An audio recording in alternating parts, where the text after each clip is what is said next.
I think for wolves, there is something really primal. The howl of wolves in the evening is haunting. It's beautiful. They have their own song.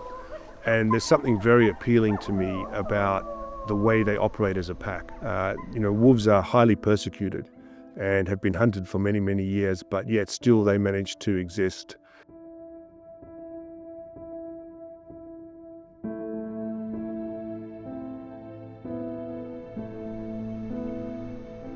Spending time in nature has, for me, changed my perspective on modern life. It's made me realize how time slows down when I disconnect from society out here, and how much I enjoy being out here in the field.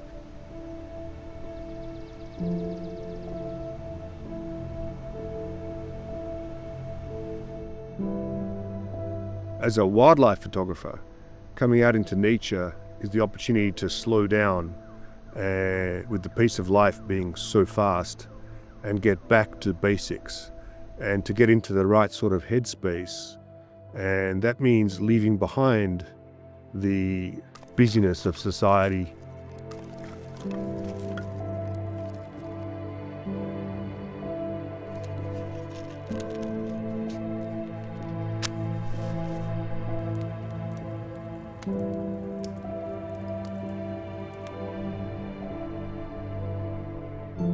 When I'm walking through the forest, I'm listening for the sounds of the forest and what they are communicating to me, because so much of what goes on in the forest tells a story.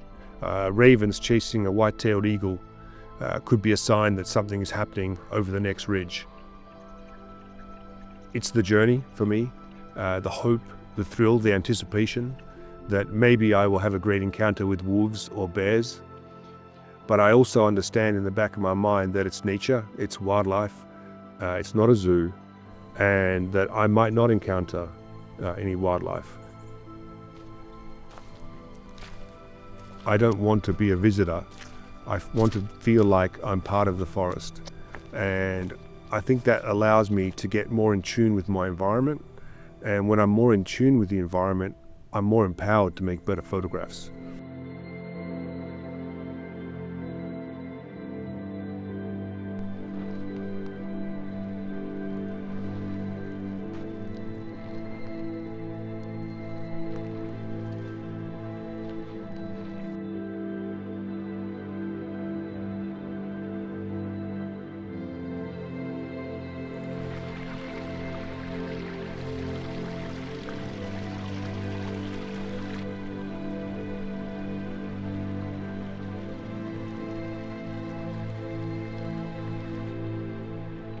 A misty morning here in the Boreal forest, when the first light breaks, is more beautiful than any painting I can imagine. The whole scene paints such a beautiful backdrop for the wildlife that lives here.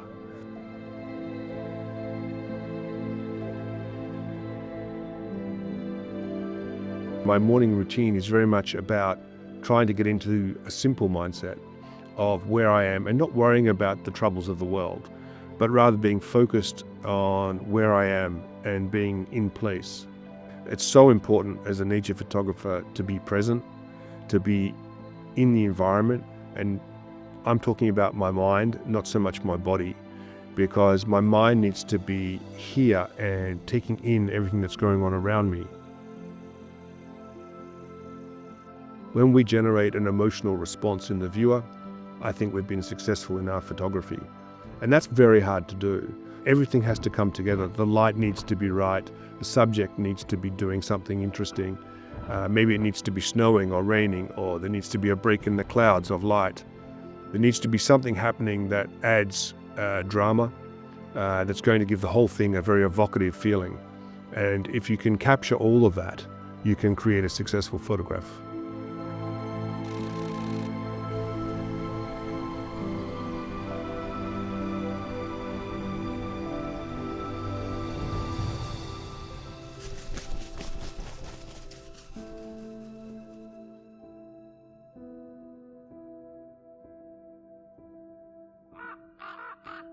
Wolves and bears, for me, are the most evocative, the most powerful apex predators.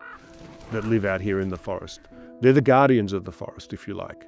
They are symbols of power, they are symbols of beauty, they are symbols of nature.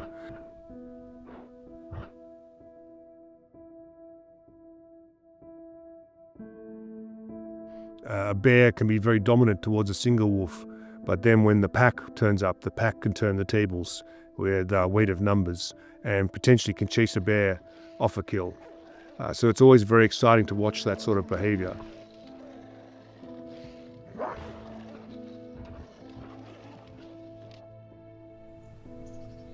The trees, the lichens, the mosses, the water, they all help to bring the photograph to life, and they all help to paint the environment that the wildlife lives in and to help to tell the story again.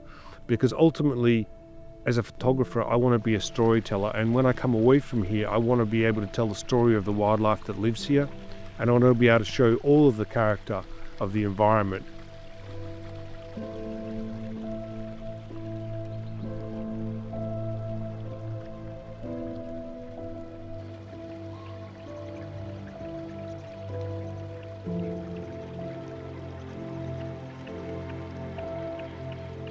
Finding a pack of wolves and watching them as they run through an open field is a visceral experience that I can't find anywhere else. And even if I don't make a great photograph of it, I have taken the experience on board.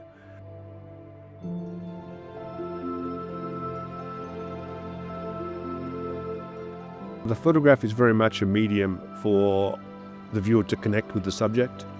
And that's why eye contact with the subject is often very important for me. The eyes are very much the window to the soul, and I think the wolf is perhaps the best example of this. Underneath there belies such an intelligence, such cunning, such a primal ability to survive.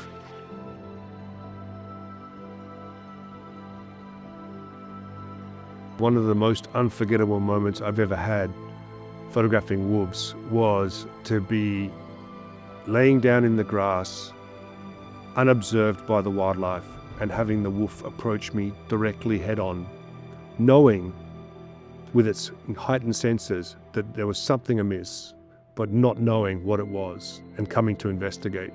Staring straight down the lens and looking into the eyes of the wildlife is incredibly empowering, and it also makes me feel very small as well.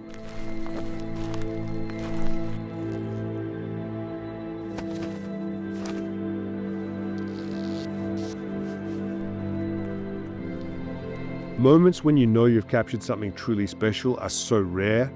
It's really an incredible feeling when it happens.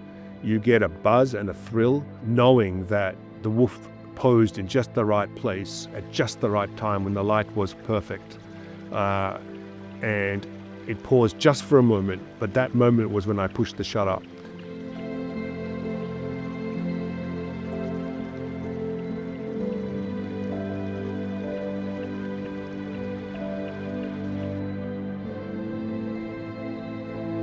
There is a haunting, beautiful, evocative feeling that wolves bring to any situation. They are very much, they're the hunters of the forest, and I think they also symbolize a healthy ecosystem. The importance of wolves, I don't think, can be understated. So the wolf really is, I think, for me, the symbol of the forest.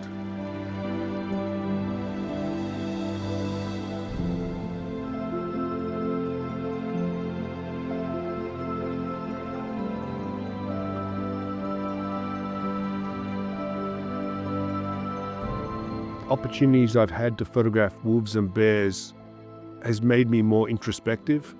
It's made me think more about our relationship with nature, our relationship with the wildlife, how we treat nature, how it's generally consumed rather than appreciated, and how perhaps humanity should also slow down, get back to nature, and appreciate what we have on this planet that's so special.